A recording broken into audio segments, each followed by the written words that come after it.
Hello बच्चा लोग, welcome to inspire academy.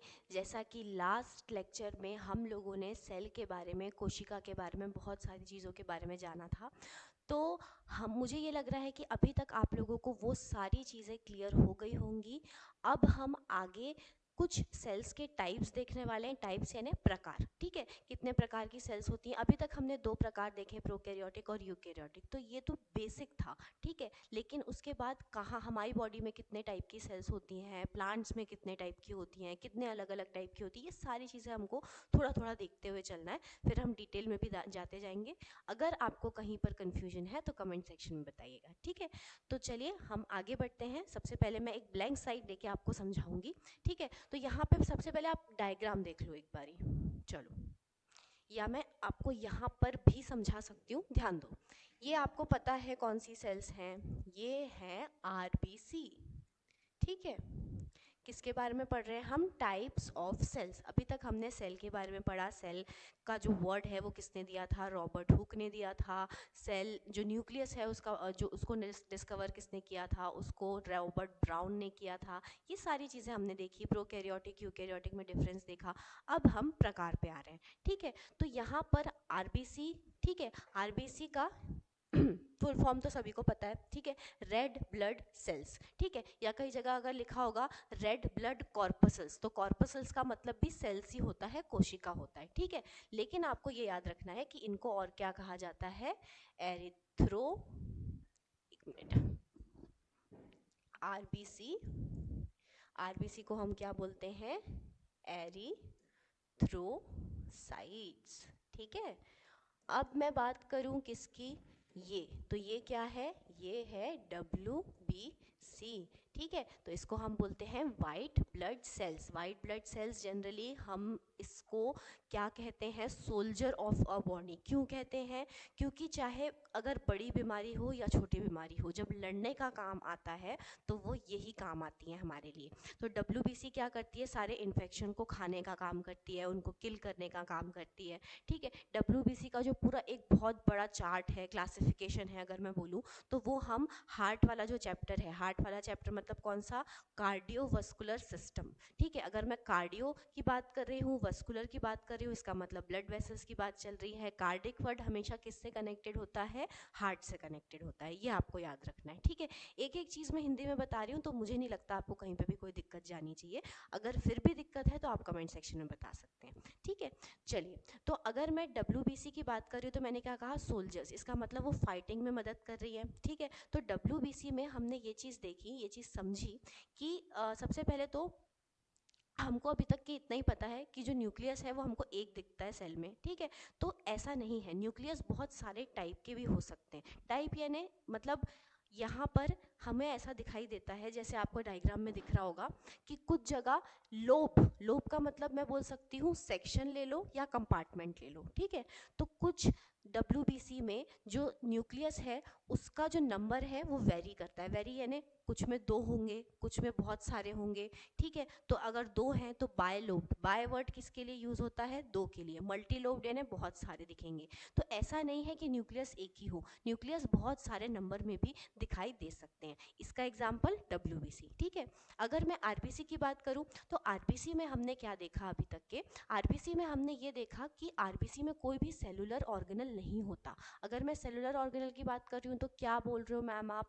Mitochondria, endoplasmic reticulum, ये सारी चीज़ें हमारी RBC में नहीं पाई जाती, क्योंकि इसको इसकी ज़रूरत ही नहीं है। इसको इसकी ज़रूरत है ही नहीं। इसका काम क्या है? आपको हमेशा याद रखना है, RBC, R से रिक्शा। रिक्शा मतलब क्या? इसका काम है गैसेस को ये बैठालती है और जहाँ पे ज़रूरत होती है वहाँ पे छोड़ के आती है, ठीक है। तो R से रिक्शा, ये बस ट्रांसपोर्ट का काम कर रही है, यहाँ से वहाँ, वहाँ से यहाँ, ठीक है। जैसे रिक्शा हमको एक जगह से दूसरी जगह छोड़ता है, फिर वहाँ से यहाँ जाता है, इसको ऐसे याद रखना है, ठीक है। तो जहाँ पर O2 की ज़रूरत है, ये वो टिश्यू या वो ऑर्गन के पास जाएगी। जहाँ पे CO2 की ज़रूरत है, तो ये काम क्या कर रही है? ये ट्रांसपोर्टेशन का काम कर रही है। तो इसके अंदर जो होता है मटेरियल वो क्या होता है? हीमोग्लोबिन, ठीक है। तो कुछ इस तरीके का स्ट्रक्चर हमको दिखाई देता है। ये मैं बना रही हूँ, हमको ऐसा क्वाटरनरी स्ट्रक्चर दिखता है, किसका? प्रोटीन का। अब मैम क्वाटरनरी मतलब देखो, जब हम प्रोटीन के बारे में पढ़ेंगे तो मैं आपको बताऊंगी कि प्रोटीन के कितने कितने तरह के स्ट्रक्चर होते हैं। अभी आपको याद रखना है कि आरबीसी में जो स्ट्रक्चर होता है वो होता है क्वाटरनरी स्ट्रक्चर, और उसमें जो हीमोग्लोबिन है, जो ग्लोबिन है वो क्या है, ग्लोबुलिन प्रोटीन है। ठीक है, तो जो पूरा स्ट्रक्चर है वो काय का बना हुआ है, ग्लोबुलिन प्रोटीन का बना हुआ है, और उसके अंदर क्या होता है, आयरन होता है। ठीक, तो ये हमने क्या पढ़ा अभी, एरिथ्रोसाइट के बारे में, जो हम आरबीसी बोलते हैं। ये याद रखना है कि आरबीसी का ही दूसरा नाम क्या है, एरिथ्रोसाइट। जैसे आपको घर में दूसरे नाम से बुलाते हैं वैसे इनका दूसरा नाम है, सिंपल, ऐसे याद रखो। ठीक है, चलो अब मैं अगर डब्ल्यूबीसी की बात करूँ तो मैंने बताया सोल्जर्स। ठीक है, तो ये इन्फेक्शन को खाने का काम करती हैं, और इनका दूसरा नाम होता है ल्यूकोसाइट्स। ठीक है, ल्यूकोसाइट्स। ठीक, ये अपने को याद रखना है, यहाँ लिखा हुआ है, हिंदी में भी मैं पढ़ देती हूँ, लाल रुधित कोशिका यानी आरबीसी, और यहाँ लिखा है श्वेत रुधित कोशिका यानी डब्ल्यूबीसी। ठीक, अब अगर मैं बात करूँ स्तंभ उपलागार, ठीक है, कोशिकाएं, अगर मैं बात करूँ ये ऐसे कॉलम लाइक आपको दिखाई देता है, कॉलम की तरह, तो इसको हम बोलते हैं कॉलमनार सेल्स। ठीक है, तो ये हमको बहुत सारी जगह दिखाई देती है, हमारी स्किन में होती है, बहुत सारी जगह होती है, तो इसका भी अपना अलग क्लासिफिकेशन है। जैसे मैंने बोला हम डब्ल्यूबीसी का चार्ट पढ़ेंगे ब्लड सर्कुलेशन में, वैसे ही इसका भी पूरा एक अलग क्लासिफिकेशन है। आरबीसी के बारे में मैंने आपको बताया, उसमें कोई भी सेलुलर ऑर्गेनल नहीं होता। हमको ये भी याद रखना है कि जो प्लाज्मा मेम्ब्रेन यानी जो झिल्ली होती है हमारे सेल के बाहर, ठीक है, जीव द्रव झिल्ली जिसको हम कहते हैं, प्लाज्मा मेम्ब्रेन जो कवरिंग है उसकी डिस्कवरी सबसे पहले किस में हुई थी, आरबीसी में। आरबीसी में प्लाज्मा मेम्ब्रेन होती है, लेकिन उसके अंदर जो पूरे सेलुलर ऑर्गेनल्स है वो एब्सेंट होते हैं, वो प्रेजेंट नहीं होते। तो ठीक है, ऐसे ही एक और सेल की अगर मैं बात करूं तो वो है हमारी ब्रेन सेल। कौन सी सेल, हमारी ब्रेन में जो कोशिकाएं पाई जाती हैं उनको हम क्या कहते हैं, न्यूरॉन्स। ठीक है, तो न्यूरॉन्स की अगर मैं बात करूं, देखो ये है, यहाँ पर इसको हम दो पार्ट्स में डिवाइड करते हैं। न्यूरॉन एक सेल है, ठीक है, जिसको हम दो पार्ट्स में डिवाइड करते हैं। ये वाले पार्ट को हम क्या कह देते हैं, साइटोन।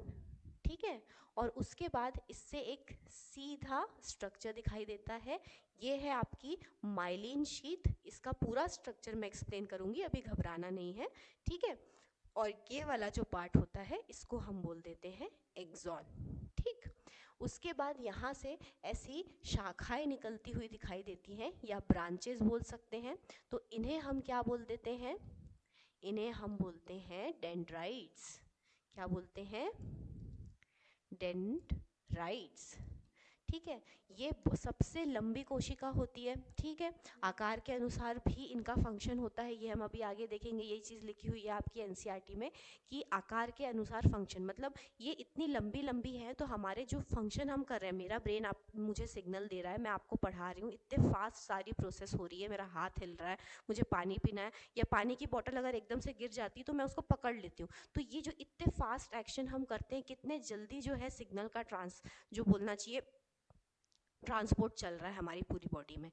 तो ये इसलिए चल रहा है क्योंकि ये पूरी सेल्स की जो लेंथ है वो काफ़ी है, तो बहुत फास्ट हो जाता है। और जो सिग्नल रिसीव करने का काम कौन करता है, ये जो डेंड्राइट वाला पोर्शन आपको दिखता है वो होता है। और साइटोन मतलब जो न्यूक्लियस है वो कहाँ प्रेजेंट होता है, आपके साइटोन में। यहाँ पे आपका वही है साइटोप्लाज्म। इसका पूरा स्ट्रक्चर मैं आपको अच्छे से और डिटेल में एक्सप्लेन करूँगी, कहाँ, नर्वस सिस्टम में, जब हम ब्रेन के बारे में पढ़ेंगे, पेरिफेरल नर्वस सिस्टम के बारे में पढ़ेंगे।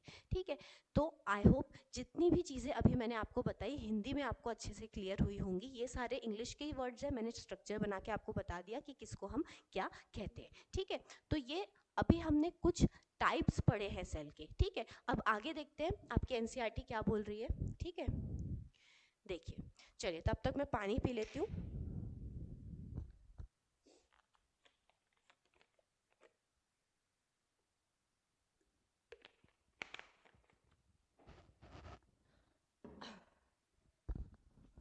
देखिए, आप सभी ने राइबोसोम्स के बारे में तो सुना ही होगा, है ना। तो वही चीज़ यहाँ लिखी है, देखो, यूकैरियोटिक, किसकी बात कर रही हूँ, यूकैरियोटिक और प्रोकैरियोटिक, दोनों में राइबोसोम्स होते हैं। ठीक, दोनों कोशिकाओं में झिल्ली रहित अंगन राइबोसोम मिलते हैं। ठीक, ये हमको पता है।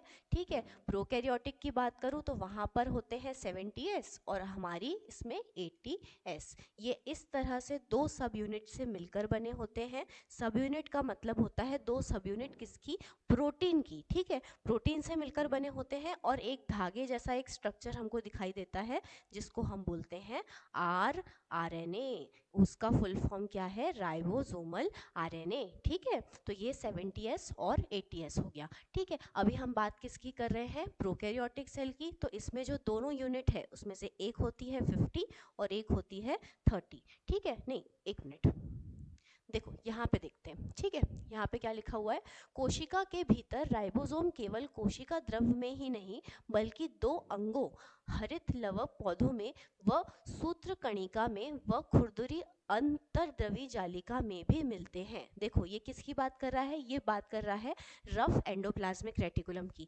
जैसे ये आपकी सेल है, ठीक है, ये आपका क्या हो गया, न्यूक्लियस हो गया। ठीक है, मैं इधर बनाती हूँ, ज़्यादा क्लियरली समझ में आएगा।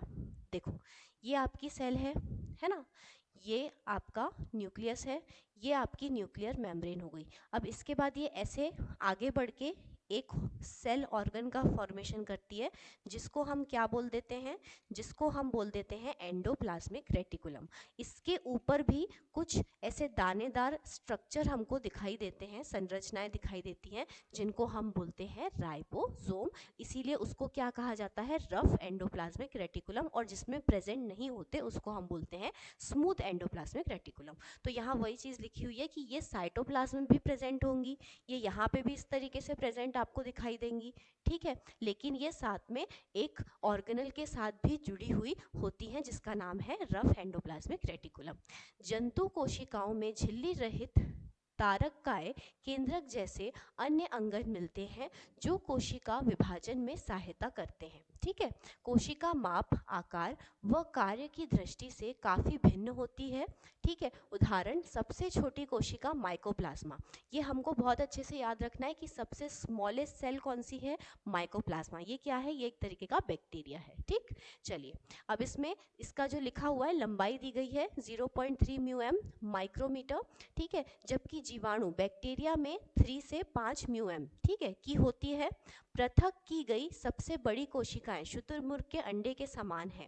ठीक है, अगर मैं बात करूं सबसे बड़ी, सबसे लार्जेस्ट सेल की अगर हम बात करते हैं, सबसे स्मॉलेस्ट सेल कौन सी, ये याद रखना है, माइकोप्लाज्मा। ठीक है, और सबसे लार्जेस्ट शुतुरमुर्ग का अंडा यानी ऑस्ट्रिच का जो एग है उसको सबसे लार्जेस्ट सेल कहा गया है। ठीक है, तो ये आपको याद रखना है। इसमें बहुकोशिकीय जीवधारी में मनुष्य की लाल रक्त कोशिकाओं का व्यास लगभग 7 हाँ, इसमें आपका आरबीसी के बारे में बताया गया है कि 7 माइक्रोमीटर की होती हैं। तंत्रिका कोशिकाएं सबसे लंबी होती हैं, यानी कि हम यहाँ पे न्यूरॉन्स की बात कर रहे हैं। ठीक है, ये बहुत लंबी होती हैं, तभी जो सिग्नल्स हैं वो बहुत अच्छे से ट्रांसफर हो जाते हैं। एन बिंबाकर बहुभुजाएं स्तंभी धनाम धागे की तरह या असमाकृति प्रकार की हो सकती हैं।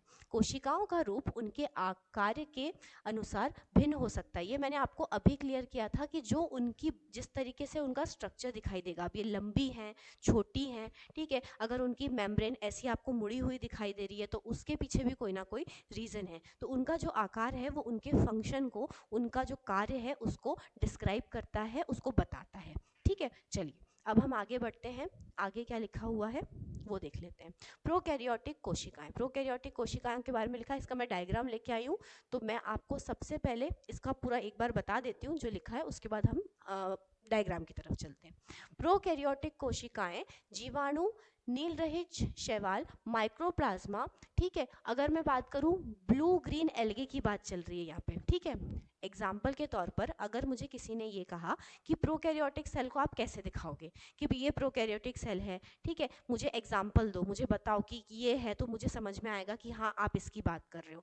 तो जब भी हम प्रोकैरियोटिक सेल की बात करते हैं तो उसको हम रिप्रेजेंट किस चीज़ से करते हैं, बैक्टीरिया, ब्लू ग्रीन बैक्टीरिया। ठीक है, ये एक एग्जाम्पल हो गया। माइकोप्लाज्मा एक एग्जाम्पल हो गया जो अभी हमने देखा, जो सबसे स्मॉलेस्ट सेल है। और कौन सा और है आपका, एक और अगर हम दें साइनोबैक्टीरिया भी बोल सकते हैं, आर्के बैक्टीरिया भी बोल सकते हैं, और एक यहाँ पे लिखा हुआ है PPLO यानी प्लूरोनिमोनिया लाइक ऑर्गेनिज्म, ये भी आता है किसमें, आपके प्रोकैरियोटिक सेल में। अभी इसको ज़्यादा टेंशन नहीं लेना है, ये सिर्फ एग्जाम्पल है आपको बताने के लिए कि प्रोकैरियोटिक सेल के ये एक एग्जाम्पल है, ये इस तरीके की दिखाई देती है। ठीक है, चलिए इसमें क्या लिखा हुआ है, ये यूकैरियोटिक कोशिकाओं से बहुत छोटी होती है। ठीक है, यूकैरियोटिक यानी कि हमारी, है ना, हमारी या एनिमल कोई भी, किसी की भी आप बात कर लो, उसके कंपैरिजन में, उसके तुलनात्मक ये बहुत छोटी होती है। ठीक, और काफ़ी तेजी से विभाजित होती है। इनका जो डिवीजन है वो बहुत फास्ट होता है। अब डिवीजन है इसका मतलब न्यूक्लियस तो होगा ही,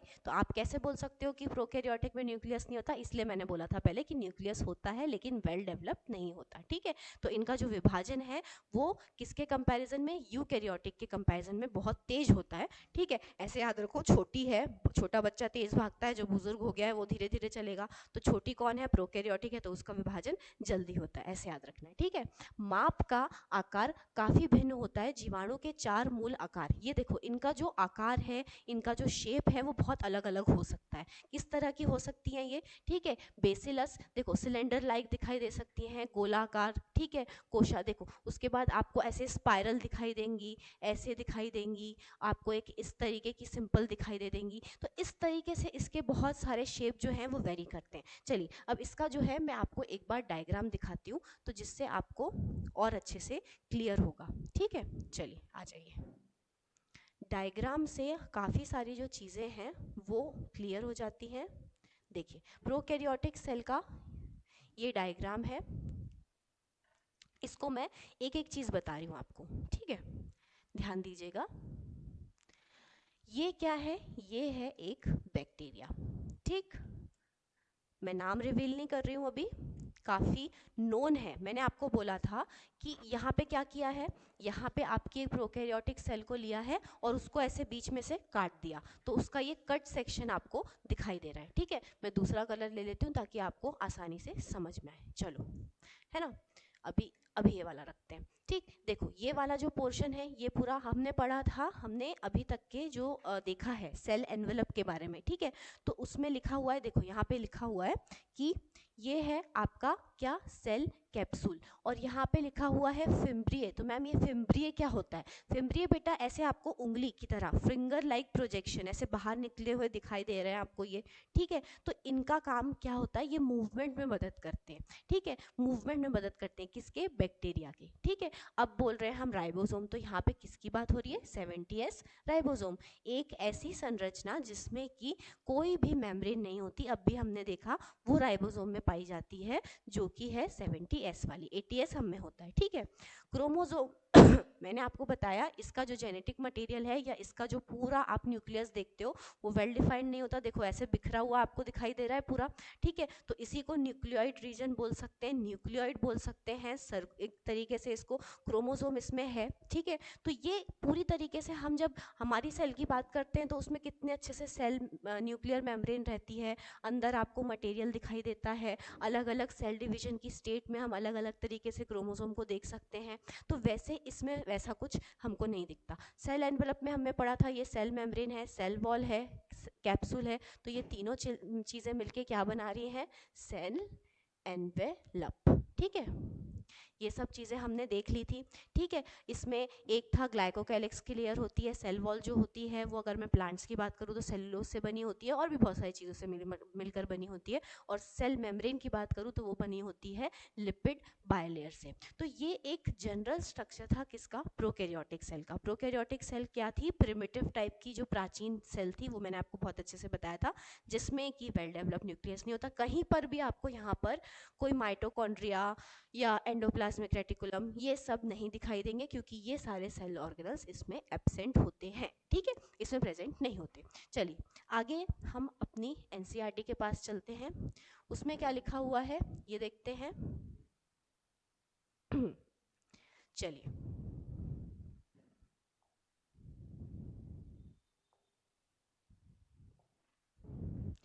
कहाँ थे हम, प्रोकैरियोटिक कोशिका, प्रोकैरियोटिक कोशिका का मूलभूत संगठन आकार व कार्य में भिन्नता के बावजूद एक सा होता है। सभी प्रोकैरियोटिक में कोशिका में भित्ति होती है जो कोशिका झिल्ली से घिरी होती है, केवल माइकोप्लाज्मा को छोड़कर। अगर मैं बात करूं तो सारी जितनी प्रोकैरियोटिक सेल है उन सब में आपको क्या दिखाई देगी, प्लाज्मा मेम्ब्रेन दिखाई देगी, लेकिन किस में नहीं दिखाई देगी, माइकोप्लाज्मा में, ठीक है, उसको छोड़कर बोल रहा है वो, ठीक है। कोशिका से साइटोप्लाज्म एक तरल मैट्रिक्स के रूप में भरा होता है, मैंने आपको बहुत अच्छे से बताया। ये आपकी सेल है, कौन सी, बैक्टीरिया सेल है, ये आपकी 3 लेयर हो गई। इसके अंदर जो आपका यहाँ पे लिखा हुआ है, ठीक है, एक तरल मैट्रिक्स, यानी कि यहाँ पे जो आपको एक जेली लाइक सब्सटेंस दिखाई देता है, तरल मैट्रिक्स दिखता है जिसमें सारी चीजें होती है, उसको हम क्या बोलते हैं, साइटोप्लाज्म। क्या बोलते हैं, साइटोप्लाज्म, ठीक है। आगे क्या लिखा हुआ है, इसमें कोई स्पष्ट विभेदित केंद्रक नहीं पाया जाता। स्पष्ट विभेदित केंद्रक का मतलब ही होता है वेल डिफाइंड न्यूक्लियस नहीं पाया जाता, लेकिन न्यूक्लियस है। कैसा है, न्यूक्लियोइड बोलते हैं उसको, और वो बिखरा हुआ है, ठीक है। चलिए, अनावश्यक पदार्थ मुख्य रूप से नंग व केंद्र झिल्ली द्वारा हाँ, इसमें ये बोलना चाह रहा है कि जितने भी जो सेल ऑर्गेनल्स हमको यूकैरियोटिक में पूरे मेम्ब्रेन बाउंड दिखाई देते हैं, जैसे मैं माइटोकॉन्ड्रिया की बात करूं, देखो ये बना हुआ है, ये बना हुआ है, तो ये क्या है, जैकेट में है। ऐसे कोई भी सेल ऑर्गेनल हमको प्रोकैरियोटिक में दिखाई नहीं देते, यही चीज़ ये बोलना चाह रहा है, ठीक है। जिनोमिक डीएनए के अतिरिक्त, ठीक है, इसमें प्लाज्मिड डीएनए, देखो प्लाज्मिड के बारे में हमारे पास में जो है एक पूरा यूनिट है, बहुत अच्छा, एक यूनिट नहीं बोल सकते, एक टॉपिक है वेक्टर्स वाला, तो उसमें हम इसके बारे में और अच्छे से देखेंगे कि प्लाज्मिड डीएनए होता क्या है, और इसका मैं अच्छे से आपको इंट्रोडक्शन भी दूंगी। तो मेरे हिसाब से आज की क्लास के लिए हम इतना ही रखते हैं। बहुत ज़्यादा अगर फास्ट हो रहा है लेक्चर तो आप उसको स्लो डाउन करके देख सकते हैं, ठीक है। और अगर जिनको लग रहा है कि हाँ ये तो हमको पता ही है, तो आप उसको फास्ट करके देख लो, ठीक है। कोई भी डाउट हो तो आप कमेंट सेक्शन में ज़रूर बताइए, और देखते रहिए इंस्पायर एकेडमी। Thank you.